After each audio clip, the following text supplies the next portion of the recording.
penelitian yang dilakukan oleh orang, apapun tesis-tesis dibuat oleh orang, walau aftal muftun, saya tetap berhusnudzon bahwa beliau Bapak Ali ini adalah min dzurriyyati Rasulillah sallallahu alaihi wasallam. Dan itu memang salah satu alasan saya meminta beliau menjadi ketua Lazisnu ini, yaitu untuk menghemat overhead supaya. Assalamualaikum warahmatullahi wabarakatuh. Sahabat Akang Sepuh channel, sahabat petani kampung yang berbahagia, alhamdulillah pada malam hari ini kita masih diberikan kesempatan, masih bisa dipertemukan, masih bisa bertatapan walaupun hanya sekedar dalam siaran. Sahabat Akang Sepuh channel, sahabat petani kampung yang berbahagia, baiklah, pada kali ini saya akan menyuguhkan suatu video dan saya akan sedikit mereaksi, akan sedikit menanggapi perihal pernyataan yang disampaikannya. Video ini berupa pernyataan yang disampaikan oleh Ketua Pimpinan Tertinggi Nahdlatul Ulama, Ketua Pimpinan Tertinggi Ormas Islam terbesar di Indonesia bahkan dunia, yakni Ketua Umum Pengurus Besar Nahdlatul Ulama, ialah Kiai Haji Yahya Khalil Stakuf, yang sering kita sapa Gus Yahya. Dalam kandungan penyampaiannya, ceramahnya oleh beliau ini, ada beberapa yang mesti kita tanggapi, yang mesti kita reaksi, agar mana tidak liar dipahami oleh mereka-mereka yang mana selama ini sensi terhadap polemik Nasabah Alwi. Sebetulnya bukan hanya kali ini saja beliau menyampaikan hal yang amat sangat menggelitik bagi kami. Bahkan dari awal polemik, beliau sudah mengemukakan pandangannya terhadap polemik yang terjadi ini. Ya, lagi-lagi kita nyatakan, ya tidak sekeinginan kita, tidak sefrekuensi dengan kita, tidak ada keterpihakan juga dengan kita. Bahkan cenderung keterpihakannya kepada para kaum Ba'alwi. Hal itu kami tidak mudah diprovokasi. Kami tidak membenci kepada seorang tokoh pimpinan tersebut. Karenanya bagaimanapun itu, beliau adalah pimpinan kita, pimpinan tertinggi kita di Nahdlatul Ulama. Akan tetapi secara kritis kita tetap mengemukakan pendapat kita, menyalurkan, berekspresi apa paham kita, apa asumsi kita, pandangan kita terhadapnya. Tak dipungkiri, seseorang pimpinan tokoh tertinggi Nahdlatul Ulama itu mempunyai emosional. Entah itu apa, yang terpenting ketika menyampaikan atas nama pengurus besar Nahdlatul Ulama, harusnya faktor subjektivitas itu dikesampingkan, tidaklah dikedepankan. Artinya kita lebih mengedepankan ilmu daripada nafsu. Dari pernyataannya yang sudah saya cantumkan tadi, sebelum masuk kita ke video, saya sengaja masukkan di intro agar tidak berlama-lama lagi. Ketika itu kita langsung membahas ke reaksinya saja. Dalam isinya beliau menyampaikan, intinya ya tidak menyetujui. Artinya bukan tidak menyetujui secara langsung, walaupun dengan tata cara penyampaian bahasanya mengarah kepada penelitian Kiai Haji Imaduddin Usman, karena dikutipnya itu ialah walau aftal muftun, dengan mengangkat ketua lembaga yang ada di Nahdlatul Ulama itu, yakni Lazisnu. Lazisnu ini ketua umum Lazisnu ialah seorang Habib. Ini pun pernah diangkatnya. Kenapa ketua Lazisnu itu bisa seorang Habib? Bahkan ada yang menggorengnya, logo Lazisnu itu ya hampir sama persis dengan logo 212. Nah itu oke lah, nanti ada lagi yang mengangkatnya, kita tidak main ke sana. Tetapi kita langsung ke inti. Atas dasar apa Gus Yahya demikian rela mengkerdilkan kadernya, rela mengkerdilkan Kiai Nusantara, rela mengkerdilkan orang alim sebegitu alimnya seperti Kiai Haji Imaduddin Usman, yang mana saya katakan alim ialah ketika bersikap, ketika bertindak berdasarkan ilmu, ketika berhujjah berdasarkan dalil, bukan hanya sekedar narasi pembodohan, narasi caci maki ataupun fitnah tuduhan keji yang diluncurkan. Ya tidak. Kenapa yang demikian dikerdilkan demi membela kelompok Ba'alwi imigran Yaman yang mana sangat banyak kesesatan-kesesatan yang dibangunnya dan pembelokan-pembelokan sejarah yang diluncurkannya? Apakah masih buta akan demikian? Di mana nalarnya? Itu yang kami tanyakan. Selepas itu terkait nasab, oke, itu masuk kepada kepribadian kita masing-masing, entah itu sampean percaya ataupun tidak. Akan tetapi kenapa ini dipublikasikan, kenapa kita angkat, agar mereka itu mempunyai kesadaran, dan ini sekaligus efek jerah kepada mereka agar tidak gegabah dalam bertindak.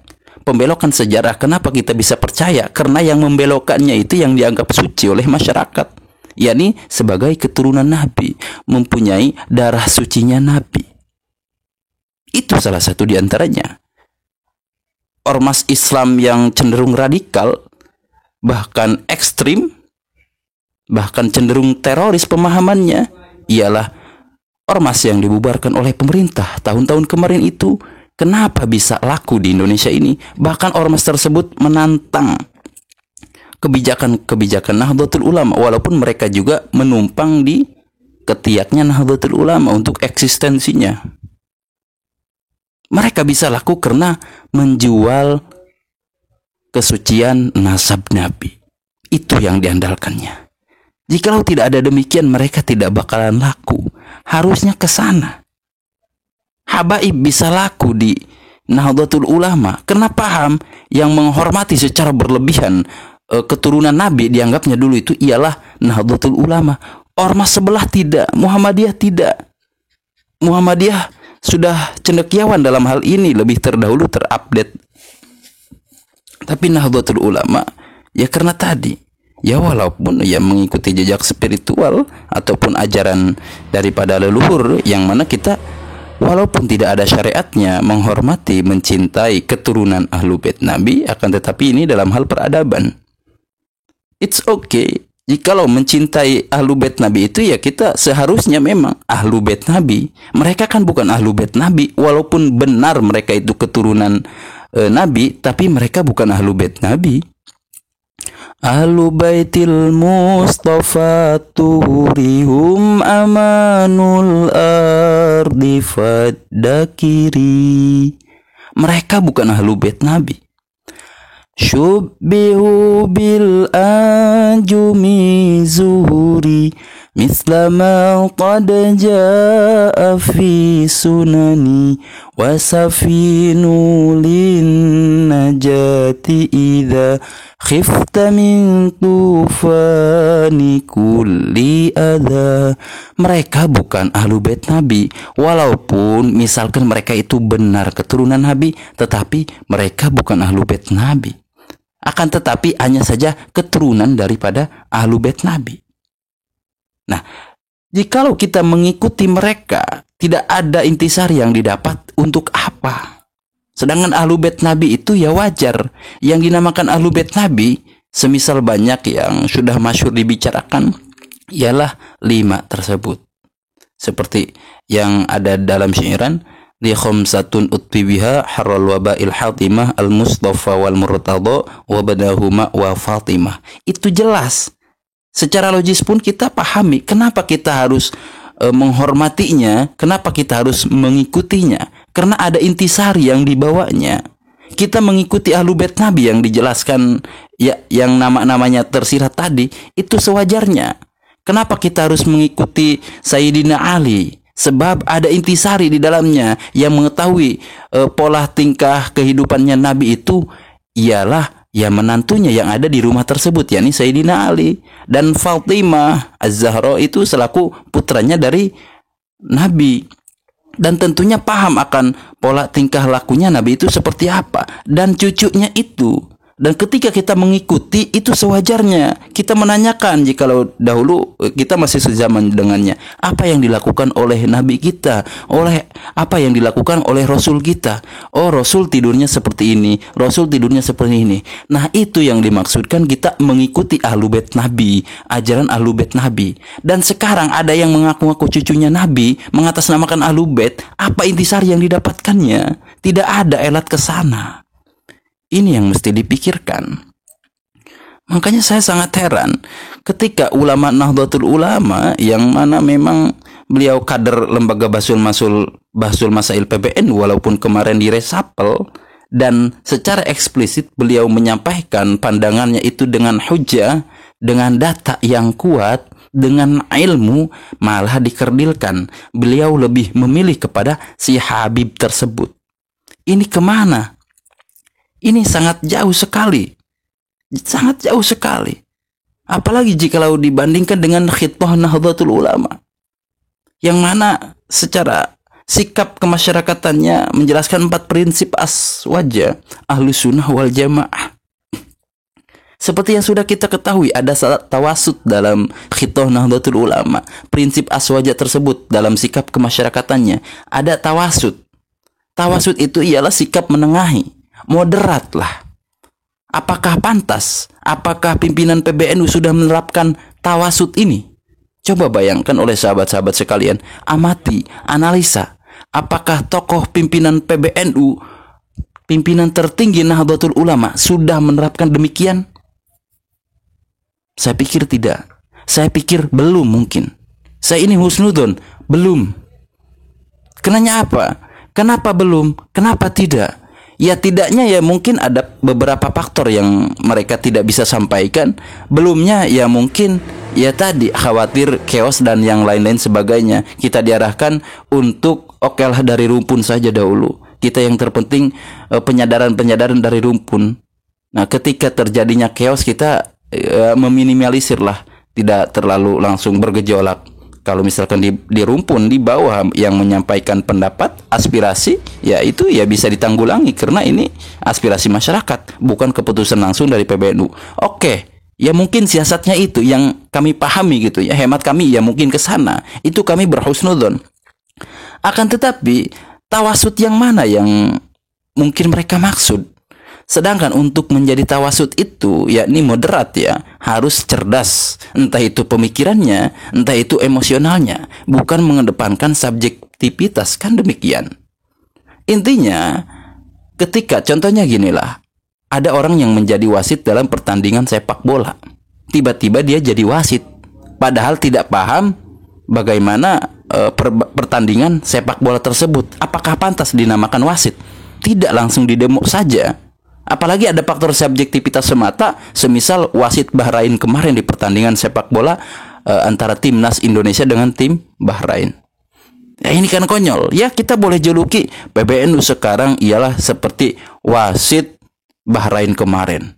Kalau misalkan kita dalam pembahasan tawasud ya.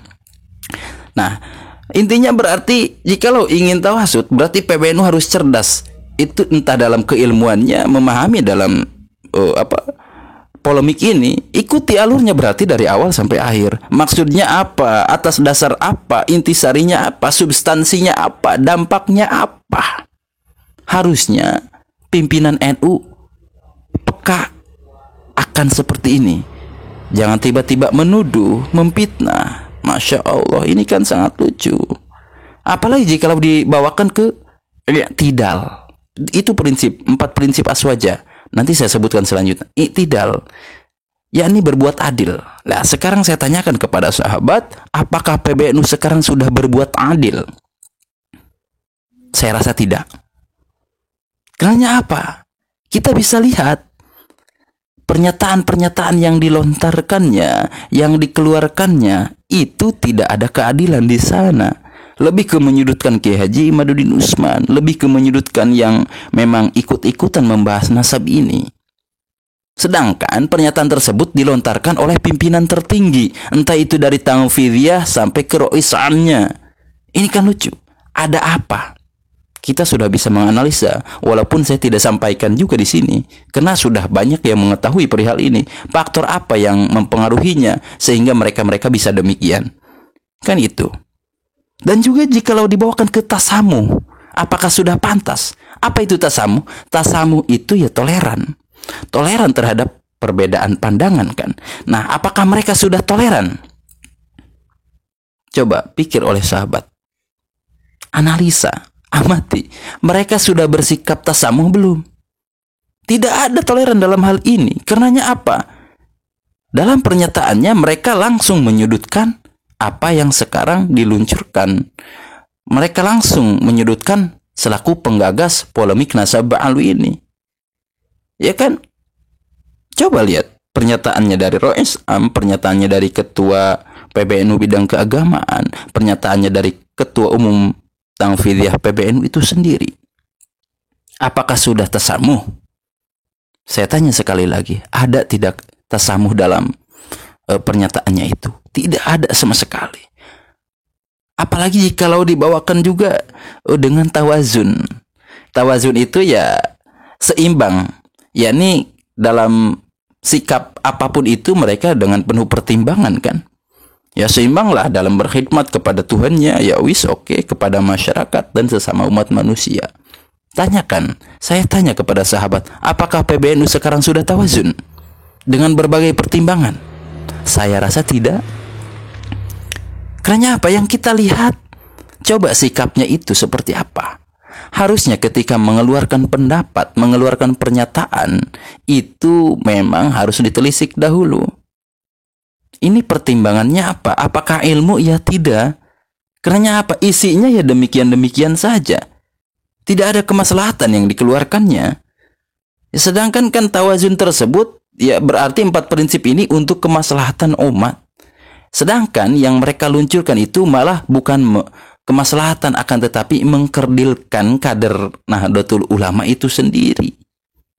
Sedangkan mereka menimang-nimangnya Ba'alwi itu yang mana peranannya sudah memalsukan sejarah Nahdlatul Ulama. Dan banyak sekali kebiadaban-kebiadaban yang dibuat olehnya. Tapi kenapa mereka angkatnya? Kenapa mereka agungkannya? Sedangkan kadernya sendiri yang berilmu, yang jelas kredibilitasnya, kapabilitasnya mereka kerdilkan. Ini kan sangat lucu. Kemudian ada lagi tambahan, jikalau misalkan tadi dari prinsip itu yang mana memang ada tambahan. Semisal amar ma'ruf nahi mungkar. Ada yang menambahkannya amar ma'ruf bil ma'ruf wa nahi mungkar bil ma'ruf. Yani mengajak kepada kebaikan dengan kebaikan dan mencegah kemungkaran atau keburukan dengan kebaikan. Apakah sudah diterapkan oleh PBNU? Maksudnya oleh pengurus PBNU? Saya rasa belum. Jadi yang bisa disebut mereka itu Nahdlatul Ulama, apakah sesuai dengan khitahnya Nahdlatul Ulama semisal prinsip yang tadi saya sampaikan? Tidak ada sama sekali. Terus ini siapa yang akan menerapkan? Sedangkan pimpinan tertingginya pun ya demikian. Siapa? Jikalau bukan kita kader Nahdlatul Ulama, kita mencontoh, oh pimpinan tertinggi saya pun ya tidak menerapkan 4 prinsip tersebut. Terus kita harus meniru siapa? Diterapkan oleh siapa tawasud itu? Diterapkan oleh siapa i'tidal itu? Diterapkan siapa tasamuh itu, tawazun itu? Tidak ada. Sedangkan yang jadi percontohan itu ya mereka yang menjadi pengurus besar kan. Ya kita yang di rumpun itu apa? Heran saya pun. Sedangkan fungsi mereka itu, fungsi ulama yang ada di kepengurusan, di pengurusan Nahdlatul Ulama, itu sebagai rantai pembawa paham Islam Ahlus Sunnah wal Jamaah. Mereka, para ulama, dalam posisi itu ditempatkan sebagai pengelola, pengawas, dan pembimbing utama jalannya organisasi. Fungsi mereka ini ialah tidaklah dimaksudkan sebagai penghalang kreativitas harusnya, tetapi justru sebaliknya untuk mengawal kreativitas. Lah sedangkan yang diterapkan mereka bukanlah menjadi pengawal kreativitas, akan tetapi menjadi penghalang kreativitas. ketika kadernya menjadi sosok yang sekarang sedang produktif, sedang kreatif, sedang berkembang, sedang berinovasi, mereka halang-halanginya dengan cara menyudutkannya, dengan cara menghinakannya walaupun secara halus, dengan cara menuduhnya, dengan cara fitnahannya. Ini kan menghalang-halangi kreativitas. Seharusnya mereka tidak demikian kan? Nah, ingin saya tanyakan, apakah ada pemikiran ke sana, menghalangi kadernya yang sedang berinovasi, menghalangi kadernya yang sedang berkreativitas, yang sedang memang mempunyai produktivitas dalam hal itu. Sosok Kiai Haji Imaduddin Utsman sebelum adanya polemik ini sudah produktif. Beliau banyak mengarang kitab-kitab disyarahinya. Adapun karya-karya yang lain juga banyak. Ini menghalangi. Kreatifnya itu apa? Inovasinya juga ya banyak. Inovasi yang sekarang yang sedang diluncurkannya yakni polemik nasab. Inovasi perubahan yang tadinya feodalisme sangat marak dikedepankan, diterapkan di masyarakat Indonesia ini, sekarang diinovasi oleh Kiai Haji Imaduddin Utsman lewat tesisnya itu, perubahan yang mana awalnya mereka sangat menerapkan dengan sistem perkastaan, akhirnya dileburkan olehnya Kiai Haji Imaduddin Utsman. Nah, dalam hubungannya pun dengan kreativitas itu, Khitoh Nahdlatul Ulama itu menyebutkan bahwa Jam'iyah Nahdlatul Ulama harus siap menyesuaikan diri dengan setiap perubahan yang membawa kemaslahatan, menjunjung tinggi kepeloporan dalam usaha mendorong, memacu, dan mempercepat perkembangan masyarakat, menjunjung tinggi kebersamaan masyarakat, menjunjung tinggi ilmu pengetahuan dan para ahlinya. Nah, apakah pengurus besar Nahdlatul Ulama yang sekarang ini sudah menerapkan demikian? Tidak, saudara. Saya nyatakan lagi, perubahan yang membawa kemaslahatan yang diluncurkan oleh Kiai Haji Imaduddin Utsman, mereka tolaknya dengan segala pernyataannya. Ini sekali lagi sangatlah bertolak belakang dengan Khitoh Nahdlatul Ulama. Ilmu pengetahuan pun mereka kerdilkannya. Ya, karenanya mereka mengkerdilkan Kiai Haji Imaduddin Utsman, yang mana ketika berhujahnya, bernarasinya, berargumentasi dengan bukti dalil hujah yang kuat. Nah, berarti dalam hal ini mereka mengkerdilkan, tidak menghargai akan adanya ilmu pengetahuan. Ini lagi-lagi sangat konyol, pemirsa. Sangat sekali. Khitoh NU itu ya menegaskan aspek penting kaitannya dengan bangsa. Dalam soal ini, setiap warga Nahdlatul Ulama diminta menjadi warga negara yang senantiasa menjunjung tinggi Pancasila dan UUD 45. Sebagai bagian dari umat Islam Indonesia, masyarakat NU diminta senantiasa berusaha memegang teguh prinsip persaudaraan, yakni tasamu dan kebersamaan dan hidup berdampingan. Ini didasari karena Indonesia dan umat Islam Indonesia sendiri sangatlah majemuk. Kan dalam hal ini pun tidak ada yang kita ambil dari pimpinan PBNU sekarang ini selain daripada keributan apa itu, memperebutkan saham ini, saham tambang ini apa. Kemaslahatannya untuk umat itu apa? Sedangkan dalam hal ini pun mereka tidak bisa mengatasinya, tidak bisa memberi solusi selain daripada menggembosi. Wahai pimpinan tertinggi Nahdlatul Ulama, apa yang ada dalam pikiran kalian kali ini? Sebagai pimpinan besar harusnya bisa memberikan solusi, bukan malah menggembosi. Ini sangat lucu. Masya Allah. Kan tampak cita-cita Khitoh NU itu diformulasikan yang mana pada tahun 1984 itu begitu luhur sekali. Menegaskan posisinya itu sebagai gerakan sosial keagamaan yang akan mengurus masalah-masalah umat. Mereka sudah bantu belum mengurus masalah umat? Jangan yang kecil lah, yang besar ini, yang sudah panas, sudah ramai dibicarakan. Sudah ramai juga dampaknya, entah itu perpecahan ataupun persatuan. 2 tahun lebih lamanya mereka tidak bisa memberi solusi, tidak bisa mengurus masalah-masalah umat. Ya walaupun seperti ini, Khitu NU itu dalam praktik ataupun tarikan politik praktis selalu menjadi dinamika yang mempengaruhi eksistensi Jamiah Nahdlatul Ulama. Di titik-titik demikian, Khitu NU ya memang selalu menghadapi kenyataan krisis, pertarungan internal, dan sekaligus dinamis di tengah kebangsaan dan dunia global. Makanya seukur literasi yang kami baca ya memang demikian.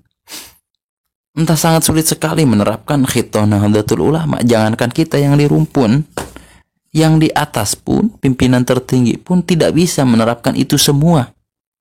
Jangankan salah satunya, itu semua. Kenapa sih? Mereka lebih mengedepankan feodalisme, lebih mengedepankan, lebih mendukung, mengangkat kaum Ba'alwi yang mana selama ini menjadi pengkhianat di Nahdlatul Ulama itu sendiri. Kenapa demikian? Mereka berani membelokkan sejarah Nahdlatul Ulama, mereka berani membelokkan sejarah bangsa, bahkan kesesatan-kesesatan dalam ajarannya banyak sekali. Pemalsuan-pemalsuan makam itu banyak sekali. Apakah PBNU tidak ada kesadaran ke sana? Stoplah mengkerdilkan anak bangsa. Stop mengkerdilkan kader Nahdliyin itu sendiri. Stop. Di mana kebijakan kalian? Mungkin hanya itu saja yang bisa saya sampaikan. Semoga curhatan ini bisa didengarkan oleh merekanya para petinggi PBNU. Kurang lebihnya mohon dimaafkan. Apabila ada kekeliruan kata ataupun kesalahpahaman mohon diluruskan. Kurang lebihnya mohon dimaafkan. Akhirul kalam. Wallahul muwaffiq ila aqwamit thariq. Wassalamualaikum warahmatullahi wabarakatuh.